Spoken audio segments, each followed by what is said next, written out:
This podcast is for all of you that are like me, that you look at your detailing shelf and think, why do I have 40 different bottles with stuff that just kind of works, but not really?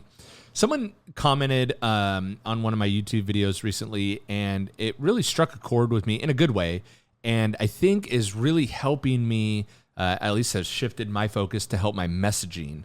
I think a lot of times in our businesses, and one thing I'm learning and kind of dealing with is how do I make sure my messaging is consistent across the board for my brand, kind of what I'm trying to get across, how I'm trying to differentiate myself, how I'm trying to stand out in the market, and how I'm trying to help people decide if they either want to buy my products or if we're not a good fit, right? And I think one thing is that we're not everyone is a customer, right? And so through our messaging and our marketing and how we say, what we say, and kind of what our brand stands for, I think we can kind of weed out people that may not be our customer.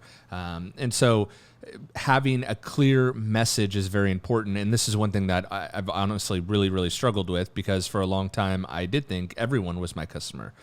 Going back to my mobile detailing days when I first started, everyone that has a car is my customer. And the truth is that that's not right.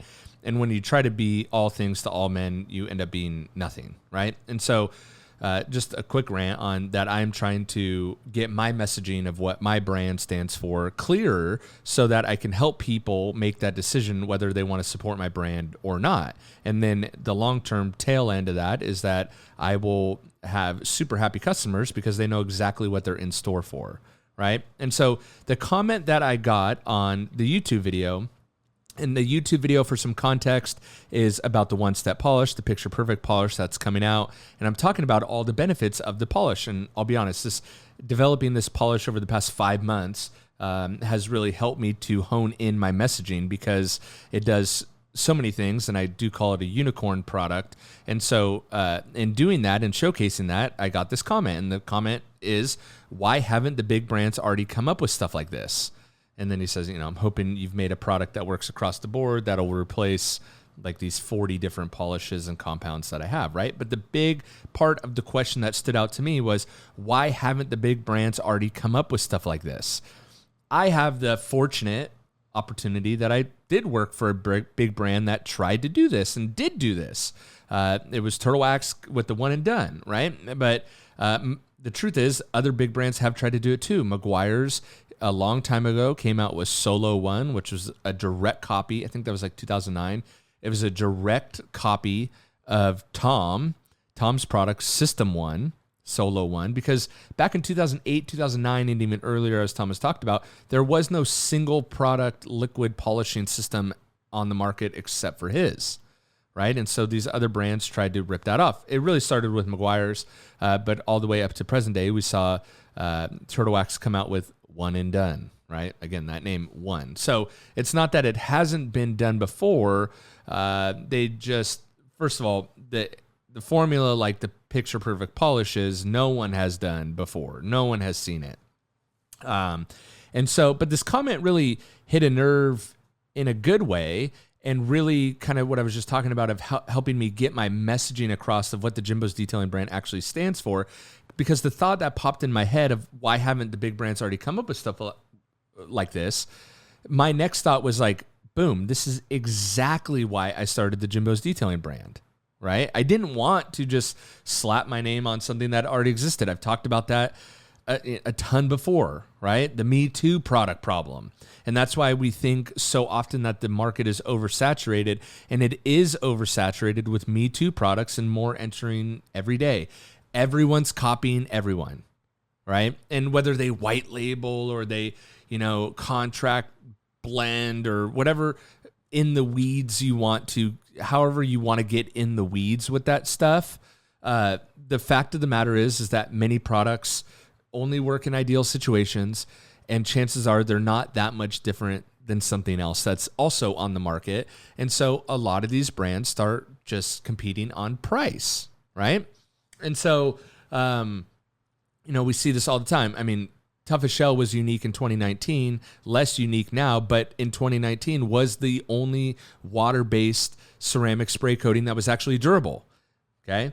And so that was very unique in 2019. Not as unique now, but actually still is pretty unique for how durable it is. But it's helping me in my messaging to come up with this purpose, what I'm effectively calling this like purpose-built philosophy, which is really just putting words around what I've already been doing. And so every Jimbo's product is made with a clear reason to exist. And I hope that through my YouTube videos, through podcasts like this, my messaging could get a little bit clearer to let you guys know, hey, what problem is this solving? How does this fit into my simplified system? And does it save time and deliver pro results? Because at the end of the day, detailing is not difficult. Detailing a car, washing a car is not difficult at all. What gets difficult is products that underperform and brands that overhype them. Sometimes I'm guilty of that. I like to think my products perform, but they get overhyped. The products don't really perform. And then they haven't simplified a system. They haven't solved a problem, and they haven't saved any time at all. So then again, that's oversaturation, right? So let me give you some examples. The Super Soaper, semi-touchless, it's faster, it's a safer wash. Are there other car washes that do similar things? Yes. Do they deliver it in one solution? No. So you have your acid and alkaline products, and you got to spray both on a car. You have your 3 pH systems and, overcomplicated systems, or you just have the Super Soaper. Semi-touchless, it's faster. There's no PIR to try to figure out. It's just 4 ounces in a foam cannon. No big deal. You could actually use it as a rinseless wash if you wanted, but I don't really talk about that too much. I don't want to over confuse people because, again, purpose-built products that could do multiple things sometimes can actually add confusion too, but that's a whole nother podcast for another day. Toughest shell, it's real protection, and it's real easy to do. In the sun, out of the sun, put it on your windows, put it on your paint, put it on your rims, put it wherever you want to put it. Use it on your interior vinyl leather. Works totally good, right? Picture perfect polish. Again, this is really where it started to come out for me and really kind of birth this idea of this purpose-built philosophy. A one-step polish designed from scratch. Totally from scratch, right? So again, I'm really trying to hone my messaging, and I don't do good enough. Even with the polish, I was talking with Tom, and I'm like, we had a version, and I'm like, Tom, this is 95% of the way there. I just think we can go a little bit further. And we had real discussions like that. And Tom's like, man, it's good enough. Let's ship it. And I'm like, I think we can get a little bit better. And we did get a little bit better, right? And so that's the fun part for me. So why can the big brands? Is it that they can't do this or that they won't do this? And what I learned working with some pretty big brands is that most big brands, honestly, they're bloated. They got legacy systems. Hey, we've always done it like this, so we do it like this. They're pandering to retail. They're pandering to what the retailers want, not what the market actually wants. They prioritize marketing over innovation. How can we just remarket an existing product? We saw this with Meguiar's. They relaunched Solo One, right? And here's the big one. Here is the main one. If you look at a product line like Manzurna, you look at a product line like Meguiar's or 3D or Kosh Chemi, someone who has a lot. I'm not bagging on the brands at all, but the point is when you look at brands that have multiple SKUs in the compound polishing segment, why would they cannibalize that? Why would they cannibalize themselves and replace it with one product? Why would they do that? I mean, it's a fair question, and I don't know if I would if I was in their shoes. I don't know if I would. If I was Manzurna and I had 20 polishes or something like that, would I cannibalize all that and say, hey, you don't need any of those anymore. We perfected it. We have one. My take is I think that would be the best marketing move they could ever do, obviously, because that's the marketing thing that I'm doing, right? But why I can do it is because I'm small, I'm nimble. It's me and a few, handful of us over here. I listen to real customers. I respond to your guys' messages. If you send a message into Meguiar's or Turtle Wax or whatever, chemical guys, do you even get a response? Probably not, right? But if you could email in and get to the decision maker, that would be pretty powerful, right? Well, that's what happens when you reach out to me. But I'm building products on needs, not trends, right? So it's cool because I get to take these risks that the bigger brands won't.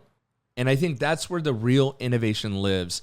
And big credit to Turtle Wax. They put a big, massive emphasis the time that I was there, over the 5 years that I was there, on innovation. I was on the global innovation team, right? And so they put a massive emphasis on innovation, and they really saw the fruit of that, honestly. I mean, that's where One and Done came from. That's where a lot of the products that you guys like came from, was that innovation team.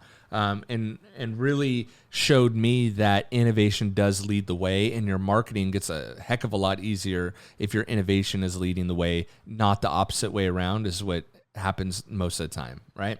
So, again, I'm trying to kind of get my messaging clear, but I thought this would be a good podcast to kind of explain and help with that, and just to reiterate that I'm here to build a big brand, but build it with the right products and keep pushing the limits. Luckily, I have an amazing chemist, and actually kind of building out as a team of chemists that are willing to take the risk too and try different things that they've never tried before, and they have the knowledge to do that. I'm seeing it too with the pads that I'm trying to do, and a lot of the videos that I try to do in R&D videos that I try to do right here on YouTube and through the podcast. And so if there's ever, of course, a product that you wish existed or a twist on a product, tell me. I might just try to build it, right? And so, with that, again, why don't the other brands do this? The reality is that they do. They try. Sometimes they're not good. Sometimes they fail. Just because they're a big conglomerate and they've been around for a long time and they got a lot of people on their team does not mean that they build the best products, right? But again, not to talk crap on any brand or anything like that, but more so to highlight this question and reiterate that all my products are really built on purpose. And I never would have created a One Step if I thought I couldn't beat 3D1, because I think that's the juggernaut to beat. So I'm proud to announce that I have. And so we're getting close on launching that. So more to come on that. But yeah, anyway, hope you guys enjoyed that podcast episode, and I'll catch you guys on the next one. See ya.